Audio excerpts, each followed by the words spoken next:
নমস্কার বন্ধুরা, আমার চ্যানেলে সবাইকে স্বাগত।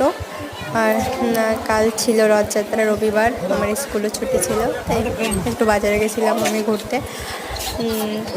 আমার স্বামীর সাথে। তো সেখানে গিয়ে দেখুন যেগুলো আমরা কিনলাম, তারপর সবজি কিনেছি।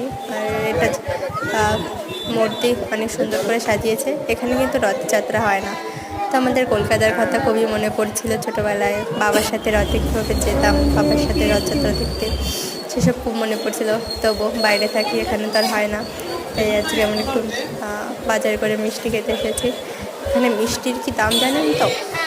একটা মিষ্টি 20 টাকা নিল, ছোটো একটা মিষ্টি কালো জাম। দুজনে দুটো মিষ্টি খেলাম, সেটা 40 টাকা।